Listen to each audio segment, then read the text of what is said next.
Welcome to the Awareness Angle, where we break down the latest cybersecurity stories and look at what they really mean for awareness, behaviour, and staying safe.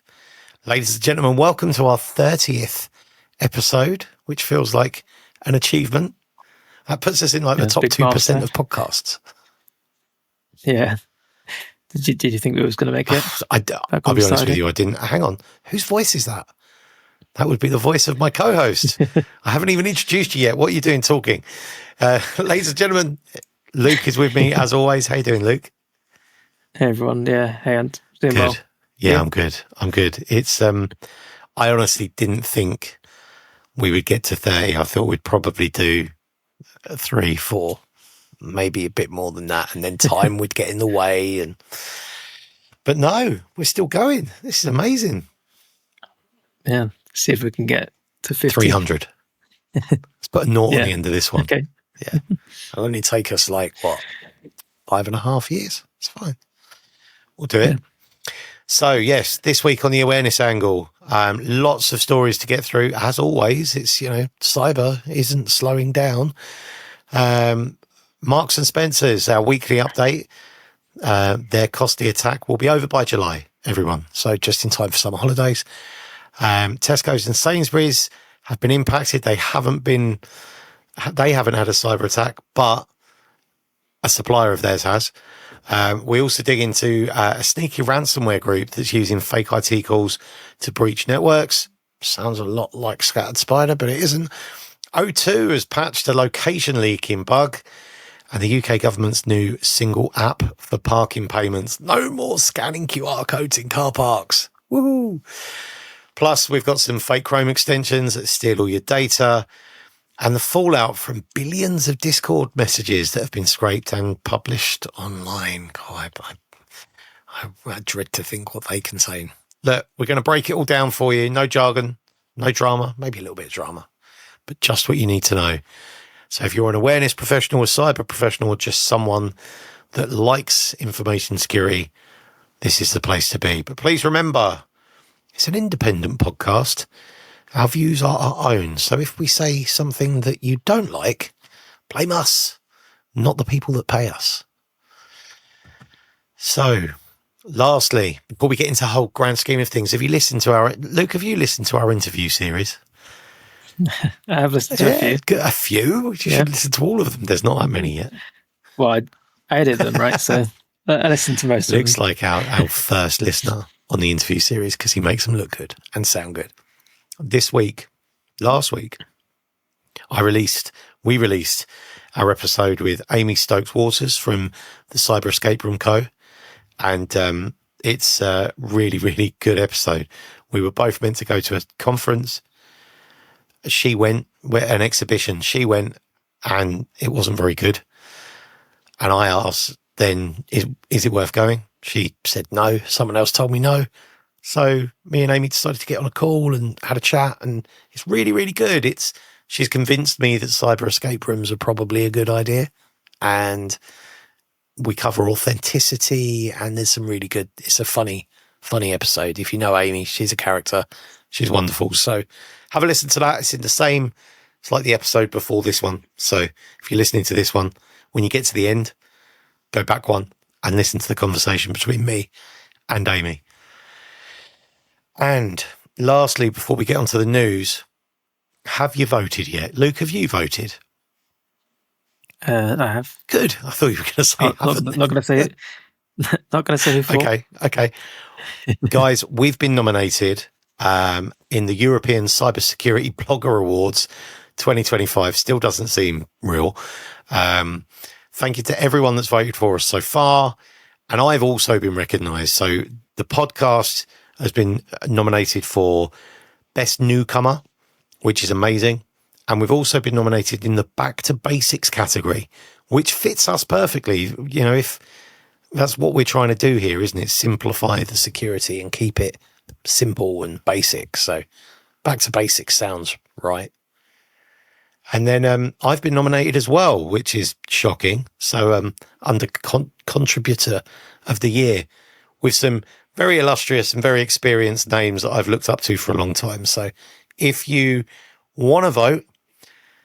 Go vote for the podcast. That's the real one. Go vote for the podcast. Go to riskycreative.com and there's a link right at the top of the page. Click the link and you can get to the voting page. And thanks to everyone at Eskenzie PR and everyone else involved. Like the event sponsored by Keeper as well, which is really cool. Keeper, the password manager.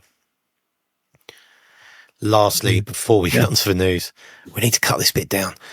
We have the newsletter. If you haven't subscribed to the newsletter, it comes out every Monday. You can get it on LinkedIn. You can get it in your inbox by going to riskycreative.com. Search LinkedIn for the awareness angle. We have over 600 subscribers now. Every week, 600 people get our newsletter, which is amazing. And largely on LinkedIn, but we can land in your inbox as well. So we'd really love it if you go. And everything we cover in the podcast is featured in the newsletter, and you can quickly get to the individual topics and watch them on YouTube, which is cool. Right. Should we get on with the news? Yeah, go for Brilliant. Right, this weekly news update for M&S. M&S have stated that the disruption will last until July. We're recording this towards the end of May. They got compromised at Easter. Just think about how that would impact your business. Like a cyber attack and the recovery takes what? 3 months? 4 months? Yeah. Yeah, mad. And they've also said the cost is going to be £300 million. Now, there's news reports coming out about this now, and there's documentary on the BBC. It's available on iPlayer. And Joe Tidy from the BBC has done some diving. There's lots of cyber people in our circle. There's a couple of them that have been interviewed for it as well, which is great. M&S have been what feels, and I'm going to go out on a limb here and voice an opinion, which is unlike me. They've been praised constantly for clear, transparent communication, and I don't agree. But finally, they've come out and given some details. They expect the online disruption to continue through June and into July. As of today, the website is back open for browsing, so you can look at what you could buy, but you can't actually buy anything. They estimate the cyber attack will hit their profits this year by around £300 million. And they do reckon that some of that will be covered by insurance. I would imagine there'd be a concern that the insurance might not pay out, but that depends on the controls they had in place. They've said they'd spotted suspicious activity and they'd run a cyber attack simulation last year, so were ready. They knew what to do. And they said they responded quickly and took the right actions immediately. They knew who to call and how to put the business continuity plan into action. They've also said that the hackers used social engineering techniques, meaning they relied on human error or misjudgment rather than pure technology. And they gained access via a third party, which is a company working alongside the retailer rather than accessing systems directly. An interesting one, just to dissect that slightly. They've said they accessed M&S systems via a third party. That doesn't say third party software. So they've said the whole story all along has been scattered spider, social engineered a password reset. If their IT support's done by a third party, that's the third party that was, it's a bit of a confusing one. They said they took their own systems down to protect the website and customers. And interestingly, in a media call on Wednesday, Mr. Machin did not respond to a question on whether the company had paid a ransom as part of the process. Probably never know. You'll probably never know. There'll probably be an NDA unless the attackers wanted to come out and say, yeah, they paid us. It's an interesting one.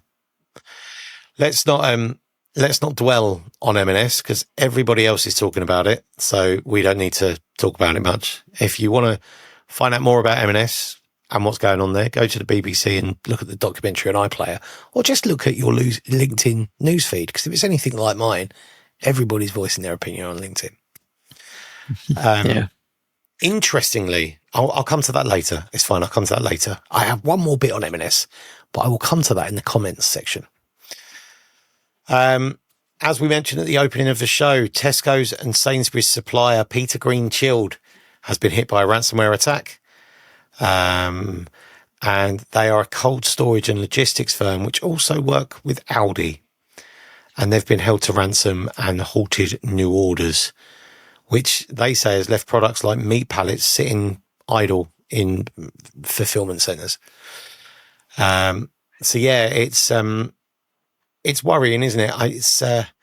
I do have a query as to whether, have you heard of the Baader-Meinhof phenomenon? No.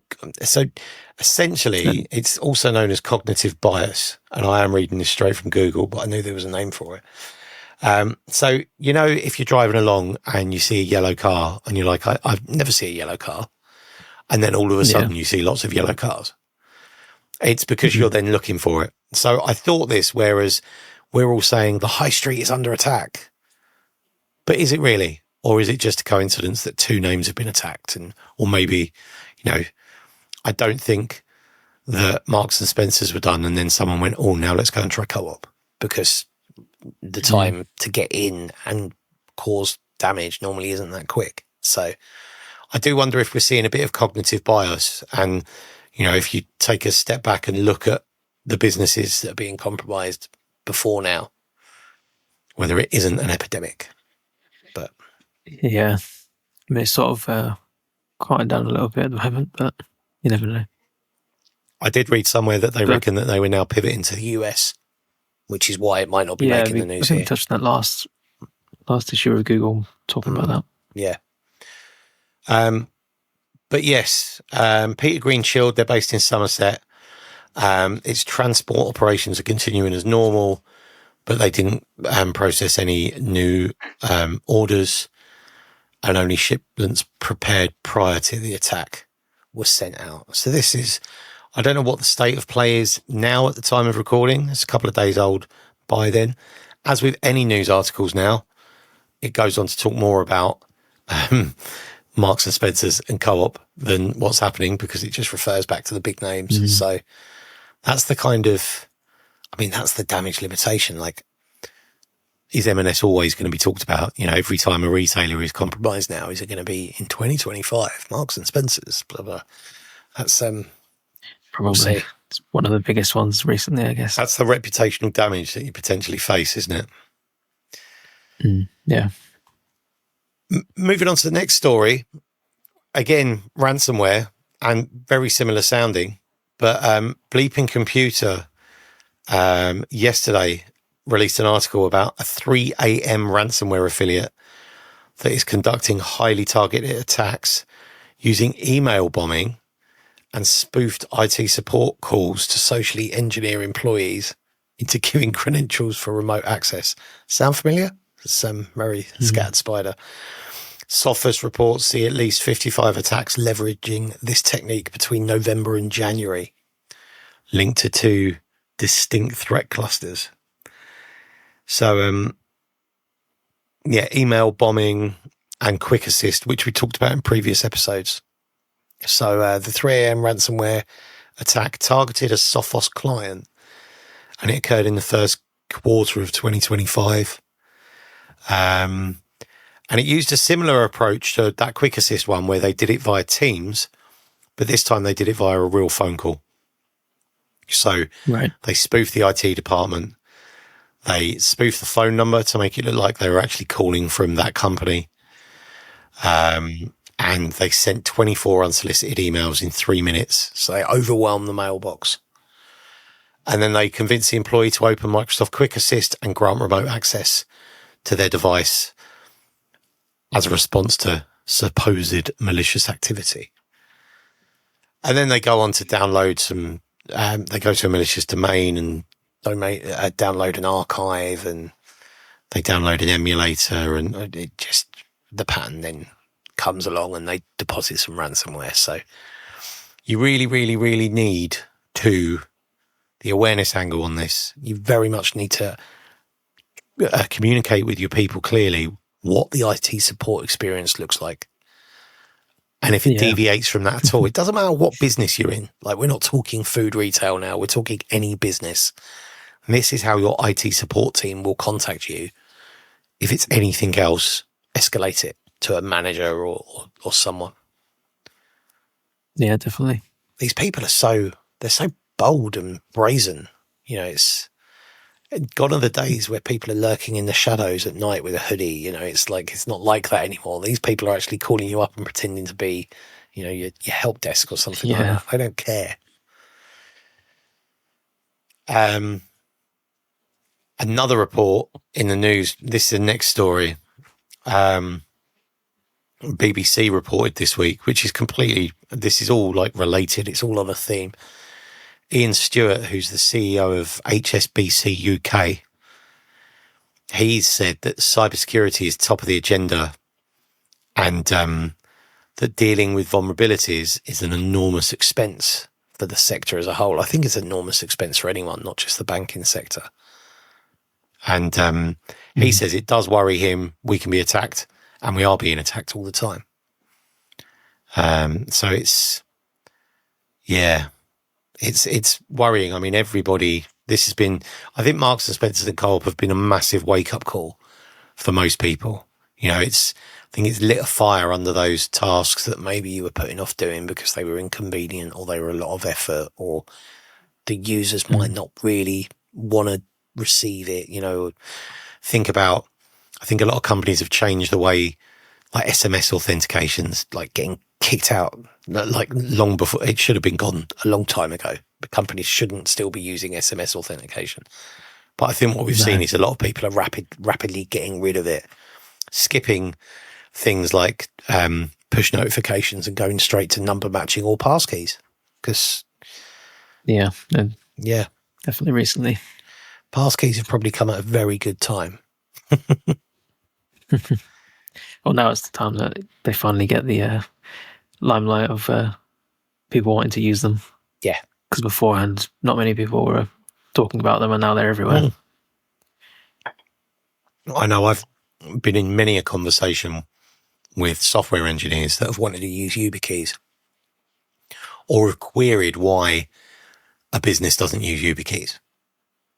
And it's like cost, implementation, who would own it, who would manage it, all those questions. And actually, you know, now it's like, okay, they're issues, but they shouldn't be reasons why we don't deploy it. Like, we can solve those problems. We just need to dedicate some time to it. But it's always been important, but it's never been top of funnel, if you know what I mean. There's always been something bigger or more sexy that they want to do. But now, these slightly nasty tasks are probably important. I'll move on to the next story, whizzing through the news this week. I like this, whizzing through the news. The next story tonight, O2, and Ollie Inkley sent me this. Thank you, Ollie. Don't forget, if you see a story in the wild and you think we'd be interested in it, hello@riskycreative.com, or just send it to me and Luke on LinkedIn and we'll feature you, give you a shout out, give you a mention on the podcast. Ooh. We saw O2 UK, so the mobile phone network, Virgin Media, O2. I think O2 are also the backbone for Tesco's mobile, I think. They've patched a bug that leaks a mobile's user location from call metadata, which sounds like terrifying. It kind of sounds like the Angry Birds one we had last week, where the login of the IMEI. Yeah, very similar. So there's a flaw. There was a flaw in O2 UK's implementation of Veo LTE and Wi-Fi calling technologies that could allow anyone to expose the general location of a person and other identifiers by calling the target. So this was discovered by a security researcher called Daniel Williams, and they reckon the flaw likely existed on the network since February 2023. So 2 years, and was resolved this week. So, wow. Yes. O2 UK, which is owned by Virgin Media O2, has 23 million mobile customers. And in March 2017, the firm launched IP Multimedia Subsystem Service, branded as 4G calling. However, as Williams discovered while analysing the traffic during such a call, the signalling messages, the SIP headers exchanged between the parties, were far too verbose and revealing, and included IMSI, IMEI, and cell location data. So he says that the responses he got were extremely detailed and long, and they're unlike anything he'd seen before on other networks. It kind of makes me, this kind of feels like, it was done for testing and then was never turned off. I'm assuming this is a complete assumption, but that's the kind of thing you can imagine. This is like there for when you're implementing it, you're testing it, and then like, all right, we must turn that off when we go to production. Yeah, it's been forgotten about. Yeah. But Williams says that he contacted O2 UK multiple times on March the 26th and 27th, so over 2 days, to report his findings, but got no answer. Finally, he got direct confirmation earlier on the day this was written, which was earlier this week, that the issue had been fixed, and then he confirmed that. So yeah, no action required from customers. So there is nothing you need to worry about as a user, but it's worth, if you own tech, like that scenario I've just explained, which was completely assumptive, but if you are testing stuff and then it's rolling up to production, go back and look at it and just make sure it's clean. It's as it should be, I think. Yeah, a lot of things happen with misconfiguration and things getting forgotten about. Yeah. Oh, I'll deal with that later. Or it's the, build it quickly, meet a timeline. I will mop that up later, Something's missed or. Yeah. And the last news story from me this week, and I think this is a really positive news story. So we often talk about QR codes. On this very show previously, we've spoken about car park QR codes and the risk of fake QR codes. Well, the government has announced that they're going for a one-app-fits-all approach to parking to end what they call the scramble to download multiple payment platforms. So now you can, or very, very soon, you'll be able to use any of the large parking apps to pay rather than having to download whichever one is associated with that car park. So in the UK, there's a new national parking platform, which has been in a trial phase, but it's being handed over to an industry body to be expanded across the UK, though only to car parks and app providers which opt to sign up. It needs to be, that needs to be adopted wider. But this is really positive and really, really good. Start, I guess.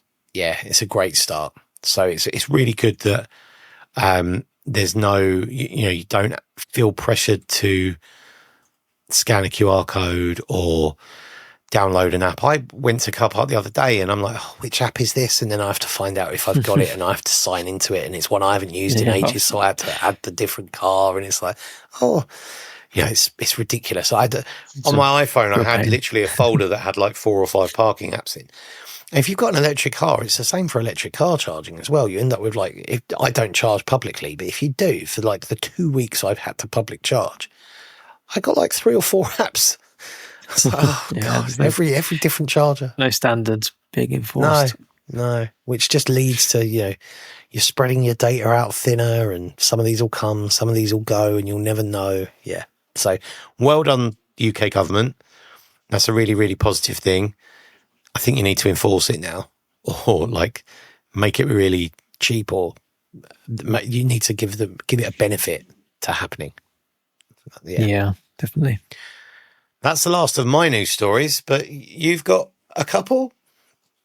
Yeah, I have 2 for this week. So back again, Chrome extensions are in the news. 100 plus fake Chrome extensions have been found. 100 plus, wow. Yeah, these are fake extensions imitating legitimate ones, and these are hijacking everything from credentials and cookie thefts, session hijacking, ad injection, malicious redirecting, traffic manipulation, and phishing via DOM manipulation, which I didn't know what DOM was, but it's a thing in web development, using JavaScript to interact and modify a web page. So it seems to be like a part of JavaScript kind of thing of dynamically changing HTML and stuff. So they must be injecting their own dodgy web code and sending people to fake websites and whatnot there. So again, something to look out for. These are posing as known services, like one of them was DeepSeek, 40 VPN, and they say that they're being promoted through ads, sort of like we saw for the last episode with the Facebook ad of a fake AI tool. And these are similar to what we've seen before, really. This is that Google's removed identified extensions, but users need to be cautious of what they have installed, and goes back to your standard things of checking the developer's credibility. But as we mentioned in previous episodes, these extensions get sold off and bought by people and turned into something malicious. These are like, that's the problem, isn't it? You cannot trust Google's Chrome extension store because you cannot trust that everything there is legit, can you? That's the problem. I guess there's probably verified developers, like the really well-known companies, but a lot of these tools are made by smaller developers or individual people. I'm just looking at there's a list that's available in a GitHub page, and there are some of these do look like they could be legit. There's like YouTube-vision.world. There's DeepSeek-AI.link.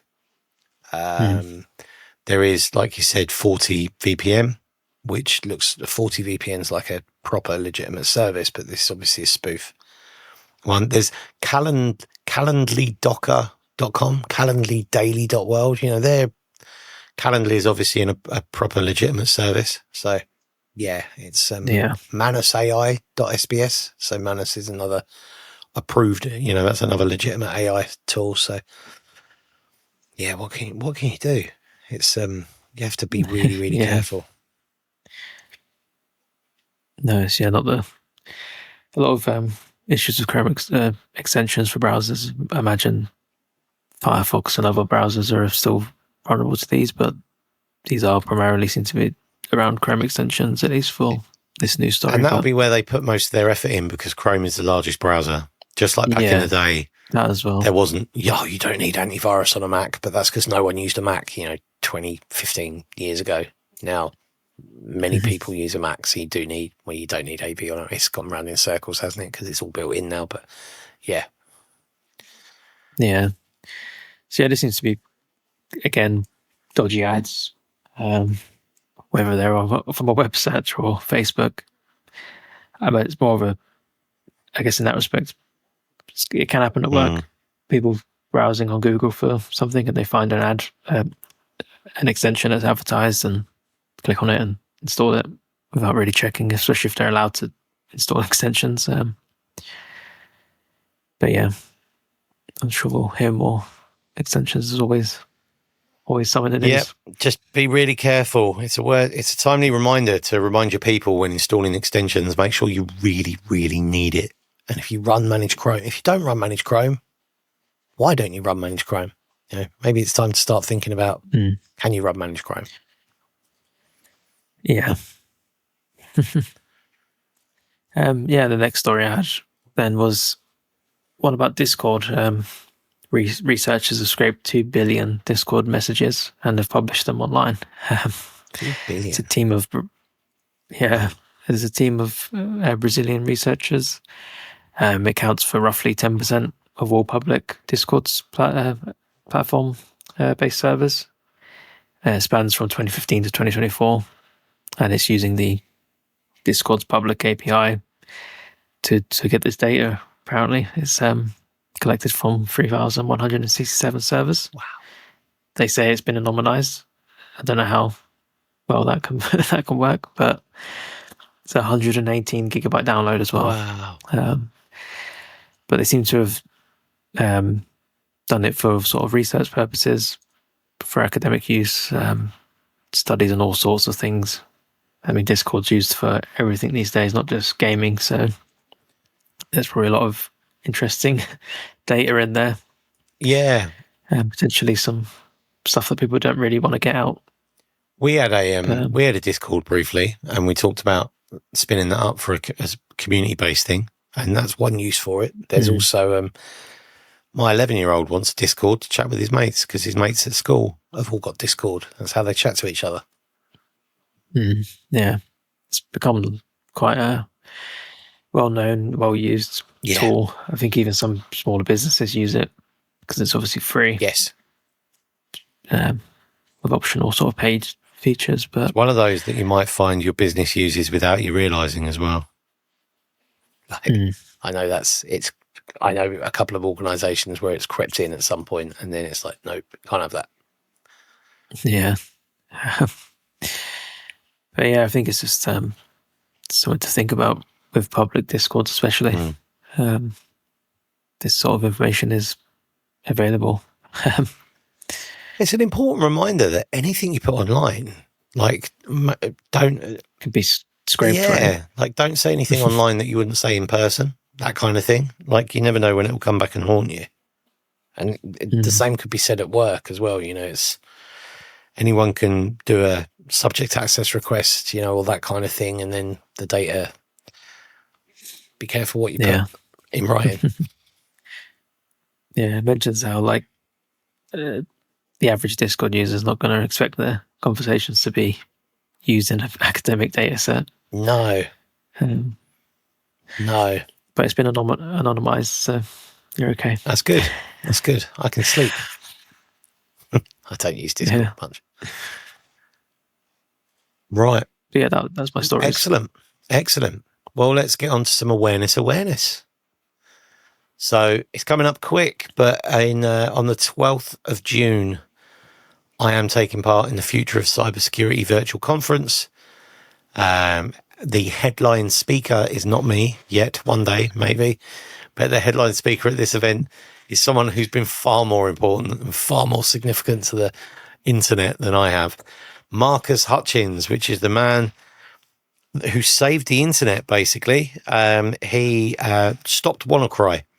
And if you don't know what WannaCry was, it was bad. And Google it, look on YouTube. WannaCry was really bad. Marcus Hutchins, through his clever thinking, he managed to save the internet. So he's the headline speaker.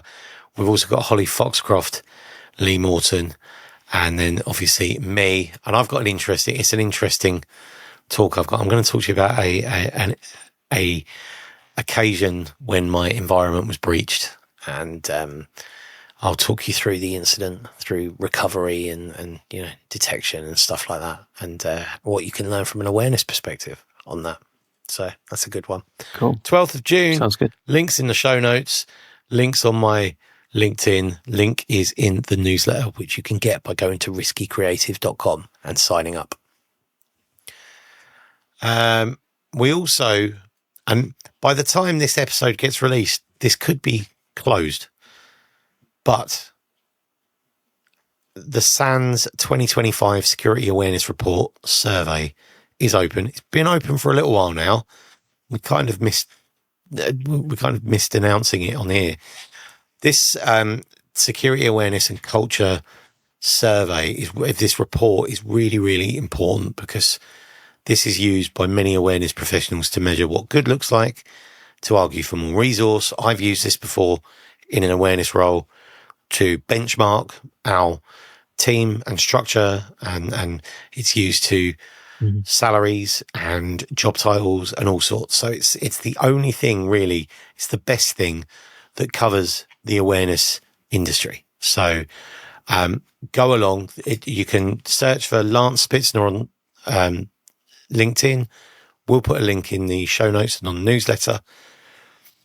If it's still open, and I say if because we can't actually find the date that the survey closes. We've looked, and we've looked on LinkedIn posts, and we've looked on the survey page itself. Sans, you haven't told us when it closes. I don't know whether that was intentional. I see this happen all the time where people post stuff and they don't put the date or they don't put the time, and it's like, tell us how long we've got. So you can enter for a $500 Amazon gift card. If you contribute to this, you also get access to early results and an early copy of the report. And this is a new survey format that's been developed by a 12-person advisory board, which they say is great for developing your own security culture. So take the survey. It's really, really good. All the awareness professionals I know and that we know complete this and look at it, and it's a great benchmark for us. So yes, go do that. Right. Should we move on to the comments? I have got what people have so many comments this week. Okay, so this week has been a massive week for us on the socials. So I post our content on TikTok, I post our content on Instagram, and also to post it on YouTube, break it down into shorts and share it. Well, over the last week or so, we've had nearly 500,000 views. We've had around 200,000 on TikTok and around 200,000 on Instagram, which is amazing. We've gone viral-ish, and we've got lots of followers there now. So if you do want to follow us, Risky Creative on Instagram, TikTok is me, so look for InfoSec Ant on TikTok. But we have a couple of posts that really blew up. A few weeks ago, we talked about OneDrive and the new feature on OneDrive with personal sync.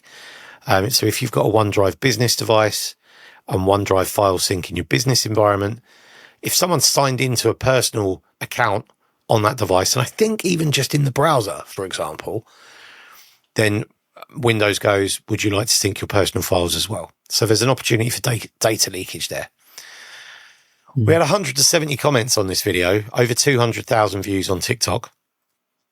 So the comments, let's look at some of the comments on this. If I can work TikTok, hang on. This is where I'm showing my age. So this is just one of 3 videos that we had that got some real traction.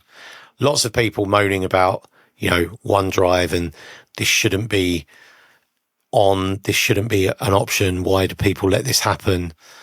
I should have started talking about one of the other ones first, because I'll come to that in a second. I'm tired of policing Microsoft malware out of our infrastructure the whole time. Updates are malware, cloud is spyware, and sync is DLP. Someone said source of the information, so they clearly didn't believe me, but that's fine. It would be really bad if someone fired would use that feature when fired from a company of one of the tech oligarchs, or if many people would. What a bummer. Yeah, so there's what do we have? OS should develop its OS. There are so many systems specifically for sharing documents safely. Not sure about anyone else, but I've had enough of so-called New Outlook, which kind of wasn't what we were talking about. But the other video we shared last week was about the NHS staff video that someone shared. The angry NHS staff, the internal meeting that someone shared publicly. Yeah. I ended up getting lots of comments from people working in the NHS on that. People asking, where is the video? People basically saying about the state of the NHS, eye-opening. Someone said lots of complaints about technology in the NHS. So nothing really constructive on that, but obviously you've got a lot of sentiment. The interesting one is we spoke, and I'd seen a comment on Reddit last week about M&S ransomware, where someone had said, has anyone noticed an increase in spam calls and spam emails? Do you remember that? Yeah. Yeah. Remember you saying. Well, and I mentioned earlier about Baader-Meinhof phenomenon and about cognitive bias.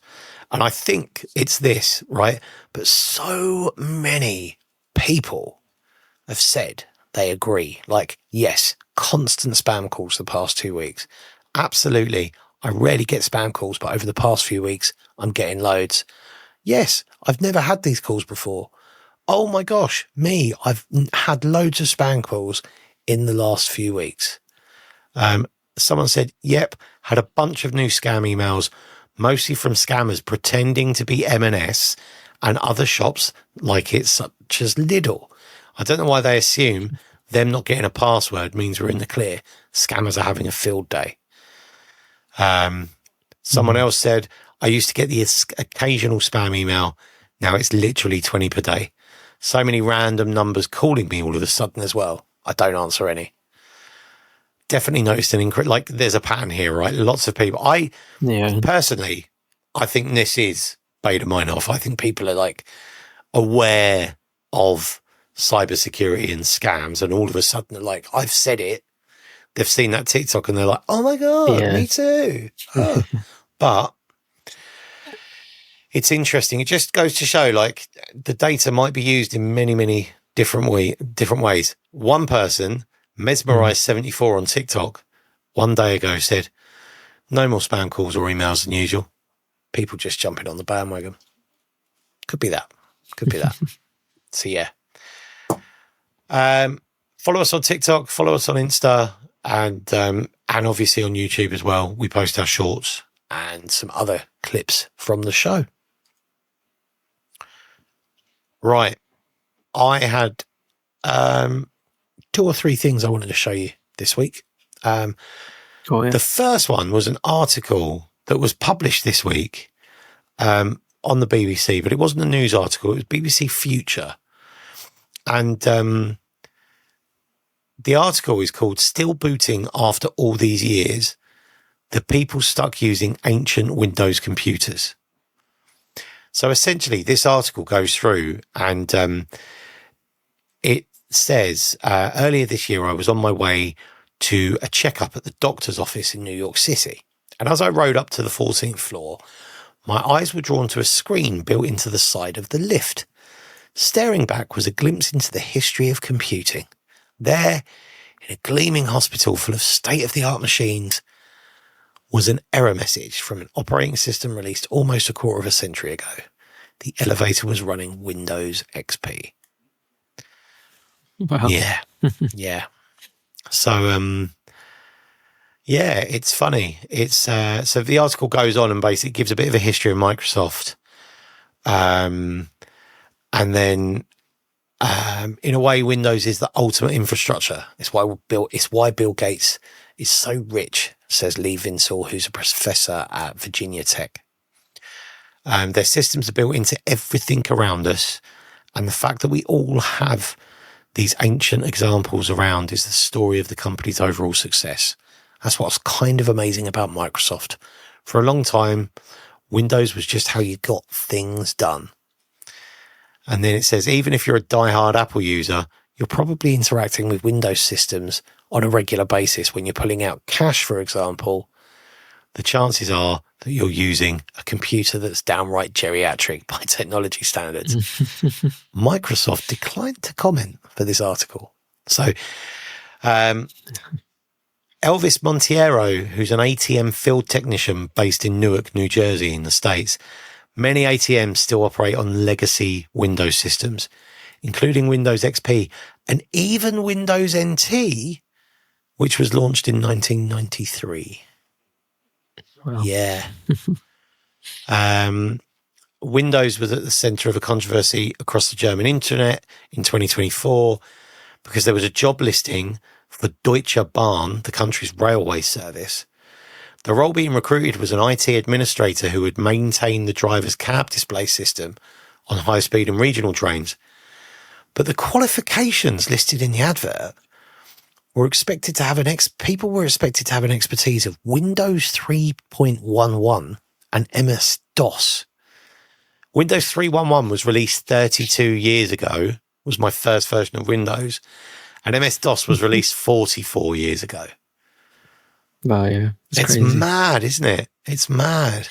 The trains in San Francisco's Muni Metro Light Railway, for example, won't start up in the morning until someone pops in a floppy disk that loads up the DOS software on the rail's automatic train control system. Last year, San Francisco Municipal Transport Authority announced its plans to retire this system over the coming decade. But for today, the floppy disks live on. It's mad, isn't it? Wow. Yeah. A lot of these things you don't really know about or think about. How old some of these systems are. Yes. That run everything in the world. Yeah, yeah. And some people would argue that, you know, they're air-gapped, they're isolated, they're safe, right? But not all of these are. And I think I haven't got the link to it now, but I'm pretty sure that I found this article originally on Reddit, and there was a massive discussion in the comments section about, you know, what ports were open on some of these things, and people going, oh no, these are isolated. And it's like, no, they're not. I used to work on them and they're not isolated. You can get into them using Telnet, you know, and stuff like that. It's like, yeah. I mean, you've worked with some old tech, but not recently. When was the last time you interacted with a Windows XP device? 5 years ago? Yeah, probably. Just over 5, probably more like 7, 8 years, I reckon. And it was, I mean, out of support long before then, but yeah. Oh, yeah. Yeah. So yes, I thought that was interesting. We'll put a link to that in the show notes and in the newsletter. I don't know what's the oldest. I remember the first. I mean, let's not get into the history of computing, because I was using like Commodore 64s and stuff. Like not a BBC Micro. My uncle had a BBC Micro that had the 5 1/4 inch floppies that you used to be able to play Chucky Egg on. And right, yeah, right. Moving on, I want to show you something. This is not an advert. This is not a paid listing. I have not used these people, but I just want to give you an example of something I've seen this week. I think they reached out to me on LinkedIn, actually. And I'm going to show you the homepage just because I think it's interesting and it's really relevant. So with M&S and Co-op, voice phishing is obviously something that is going to be on trend going forward. Everybody's going to start having a solution for this, I think, because obviously the help desks were socially engineered. And this is an interesting example I saw. And it's a company called Vishr.ai. If you're thinking of a voice phishing solution, get your domains quick because they'll all be gone. There are not many left. So this, like I said, we're not affiliated. They haven't paid us. I just saw it and thought it was interesting, okay? Because they've got a trial that you can do. So I'm going to try doing this right now, okay? So let me just give it permission. Hi, sorry, bear with me 1 second. I'm having some issues with my my network today. Can you hear me okay now? Can you hear that, Luke? Yes, I can hear it. Yeah, I can hear you fine now, thanks. Actually, it's Matt here from Vishr.ai support. I'm just calling because some colleagues have reported some issues with slow VPN speeds today, and I'm just checking in with everyone to see if they've noticed anything similar. I'm fine, thanks. Haven't noticed any problems. Oh, okay, that's good to hear. Thanks for letting me know. Before we go any further, just to make sure I'm speaking with the right person and to help build a full picture of the incident, could you please confirm your full name and your postcode for me? I don't want to. Oh, I understand. I can assure you this is just for verification purposes, you know, to make sure I'm updating the correct records and to help us track the reports accurately. You're welcome to check with Enrico after the call if you have any questions or concerns about this. Who's Enrico? Oh, Enrico is our CEO. He's, you know, the head of the company. I just mentioned him because you can always check with him after our call if you have any concerns about providing. I'll stop that there. It's clever, isn't it? It's you know, this is, I'm sure this is one of many, but I thought this was really, really interesting. And it's amazing that you can just try it there and then. Mate, do you reckon people would fall for that? Potentially, maybe if you're hearing it on a phone rather than your computer. Not in high fidelity. Yeah. But no, it's quite a new sort of way of doing things, I guess. Being able to actually interact with an AI over voice and see if it can trick you. Yeah. I don't know much about the business, so use them at your own risk. But just to let you know, there's stuff out there, there's stuff around. They have a manifesto on their website, and they say the evidence is clear, and this isn't theoretical. CrowdStrike saw these AI-driven voice attacks explode, jumping over 440% in just the second half of 2024 compared to the first. So that's kind of how the technology has come on, hasn't it? It's and they say, build Deepfake immunity, spar with an AI that thinks, and precision insight, zero hassle. And it says there it's part of 11 lab grants, which is supported by 11 lab grants. And 11 lab are obviously, we've used them for AI voices and stuff like that. So yeah, I imagine must be how the AI voices are being generated. Probably. But it'd be interesting to see what the actual full platform looks like. But yeah, obviously, as you said, I'm sure there's going to be lots of vendors out there bringing out something if they don't already have it. Right, I'll move on. The next thing, last week we Hayden from KnowBe4 sent me a video that he'd seen on Instagram, and it was of, who was it of? I can't remember who it was, but it was I can't remember the exact individual, but it was a deep fake of someone from an investment bank telling you that they had a WhatsApp scheme and to invest. Well, I got one on WhatsApp. I got one on Instagram this week, a different one. And again, not really familiar with who the person is, but this just popped up on my Instagram feed. Hi, I'm Anthony Bolton. I set up a WhatsApp investment group. Every day I will share 3 stocks and the latest investment news. My goal is to help more investors. If you are worried about missing out on investment opportunities and want to learn more about quality stocks, welcome to join my WhatsApp investment group. Anthony Bolton is a famous investor. This is video of Anthony Bolton, but this is deep-faked video of Anthony Bolton. This isn't actually Anthony Bolton. And there's some real big giveaways in this. Like, the fidelity is too low to and maybe this is on purpose, right? The fidelity of the video. So for those listening, sorry, I should have explained. It's a screenshot of Instagram, and you've got a gentleman sat at a desk in what looks like quite a nice office or house. And it says stocks to watch in 2025 every day at 9:00 in my WhatsApp group. And then there's a learn more button. The video glitches, and it doesn't glitch. There's some really janky cuts in it, but his voice doesn't cut. And you watching it might have thought it was glitching on the stream, but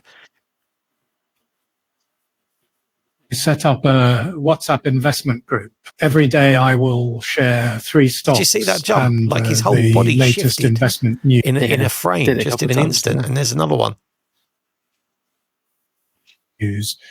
My goal is to help more investors. If you are worried about the head just missing out on investment and it's like opportunities, the voice doesn't stop. So no, I don't know whether the video's spliced or they've cut out overlay. I don't know where the source is. I didn't really look for it on this one. When you do, if you do click the learn more button, it says community learning groups. Join the community to receive a rising stock symbol. We offer personalized professional consultations. And then it starts asking you for personal information. Please fill in your real age, and then we'll provide you with personal investment advice based on your situation. This isn't Anthony Bolton. I'm pretty 99% sure that this isn't Anthony Bolton. No. I'm pretty sure that Anthony... Oh, actually, it isn't Anthony Bolton, because I've just found in the financial news a news article. And this is like, okay, let's pivot this slightly. This news article is from the 13th of May. We're recording this 9 days after that date. And this will air probably 4 days after that.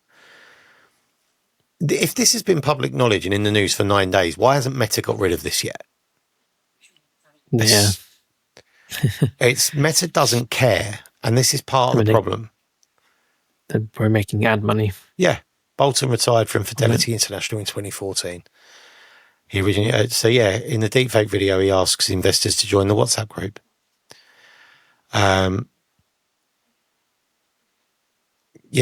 These to be clear, these accounts and groups have no legitimate connection to Anthony Bolton or Fidelity International. Fidelity International does not use social media to offer unsolicited investment opportunities. So, just run away. If you see this, look for those errors in the video. Just no one worth any huge amount of money is going to be peddling a scam like that. It's snake oil. Elon Musk isn't going to give you investment tips. Anthony Bolton is probably worth too much money to be giving you investment tips on WhatsApp. So, unless he's hit really hard times, but then I'm pretty sure we'd know. And the video would probably be better quality than that. So, yes, keep an eye out for your investment scams. If you see something online, on Facebook, on Instagram, in the mail, on Reddit, and you think we should talk about it, email us hello@riskycreative.com and we'll give you a shout out, we'll give you credit, and we'll talk about it in one of our episodes. Yeah, no, it'd be cool to do that. Right. You've got one. Yeah, it's just a quick thing to end on, I guess. I'm sure most people have seen this in the news. The new Google AI video generation, Veo, I think they call it, Veo free model. I'm trying to bring it up on screen. Is this the one? Is this the? I don't know if I've seen this. Wow.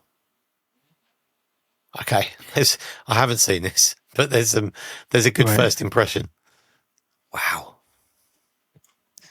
Yeah, so it's a new model that they've got, which includes a high resolution output, real world physics, and now audio. So you can generate someone talking now as well, and it's really quite impressive. A few examples. Named might, and she commands your awe with every breaking light.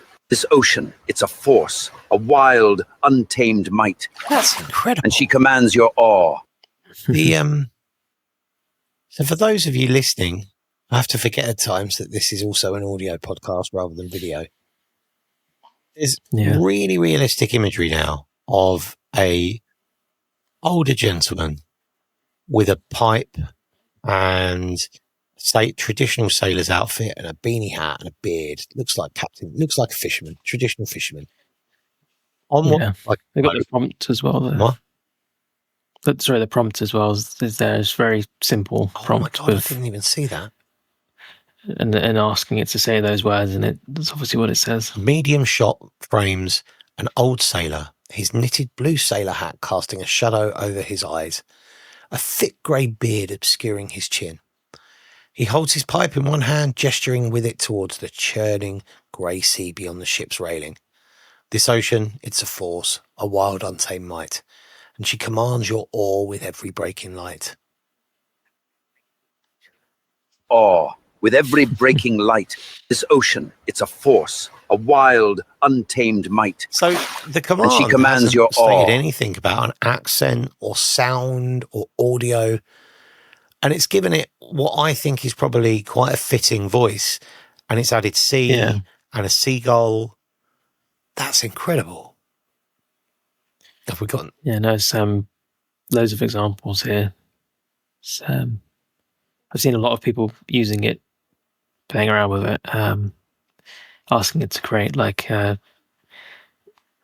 fake like trade shows and stuff, people interviewing people and stuff, and it's done a really quite a good job at these different things, and you don't really need to give it a lot of things to go off, and I imagine if you did, it could probably generate something quite usable.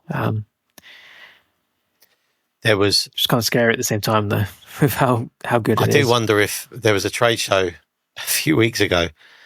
I think probably the one that I was meant to go to that Amy told me not to bother. And it was, I wonder if you could use a tool like this to make it look busy when it's not actually busy. And then like, we had a hectic day one, now day two, where are you? Something like that. You know, it's, yeah. No, you could definitely, sure people start using these things for those bad I purposes. think I'm going to show you another video now. And this was one I saw. So I didn't realize, but this is the model, and it was on a ChatGPT subreddit. And let me just share this. So this says, WTF, AI videos can have sound now, all from one model. And this video just shows it's lots of different scenes with each scene has two people. We can talk. No more silence. Yes, we can talk. We can talk. We can talk. We can talk with accents. Oh, I think that would be marvelous. Yes, it is very fun. But Yes, it is very it's good. very fun. I can talk. Yes. We can talk.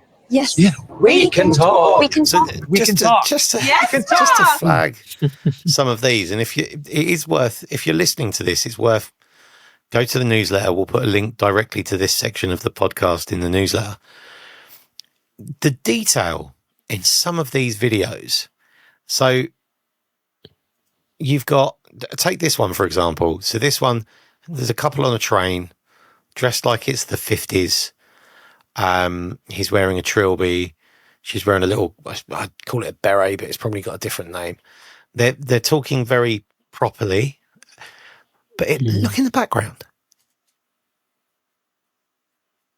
I think that would be marvelous. Yes, it is very fun. But Yes, it is someone very moving good. like behind a curtain in the background. Like the detail is brilliant. This guy, black and white shot, old music hall.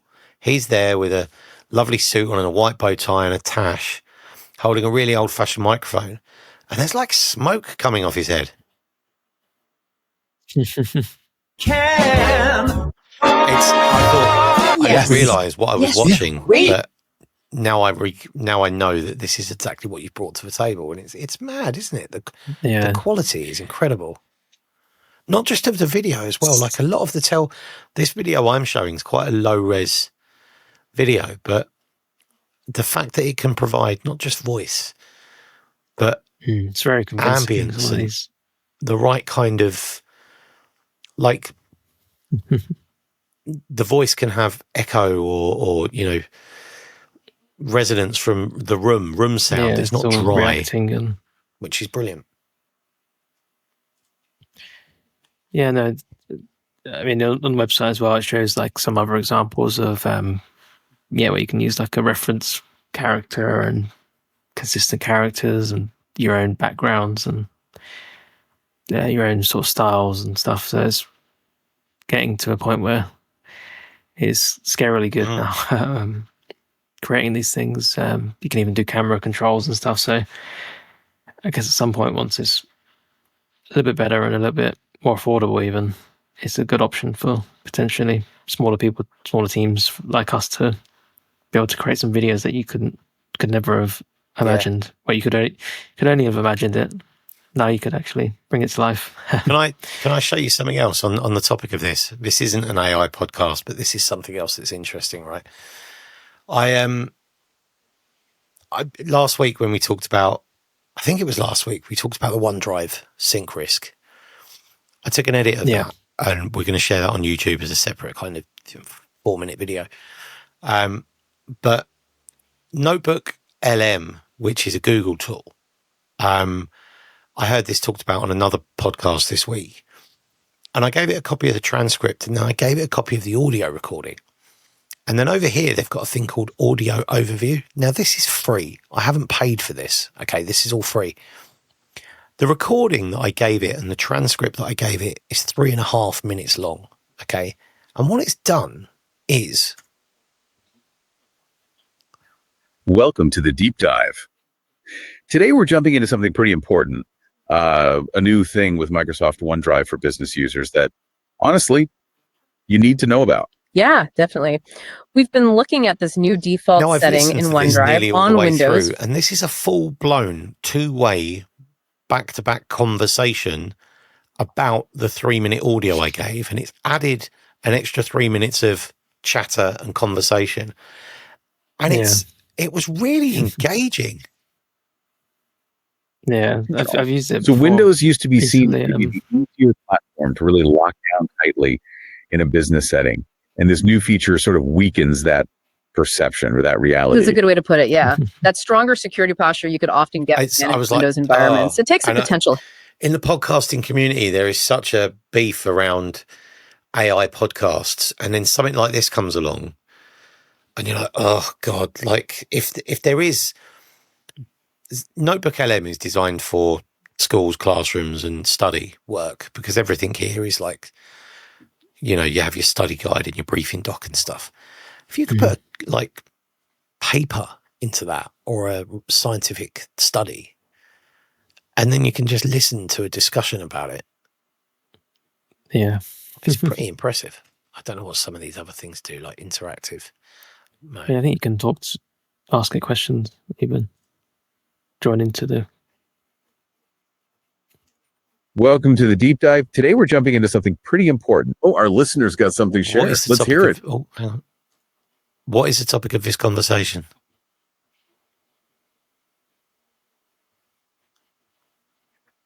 Great question. Thanks for chiming in. Today, we're diving into a potential security risk. Specifically concerning Microsoft OneDrive. Yeah, where it's all going. Right. It's all getting too powerful. It's going to take over. We still need someone to operate it, though. We've been here before. Horses to cars, computers. You know, it's just the next stage of the revolution. I hope. Right. I think that's it for this week, then. Yeah, I think so. Magical. Every episode ends up around the same time. It's crazy. Yep. So this week, more on M&S. Lots on ransomware this week. M&S, 3 a.m. ransomware, Tesco's and Sainsbury's suppliers, O2's crazy location bug that's been fixed. UK government does an amazing thing with car park QR codes.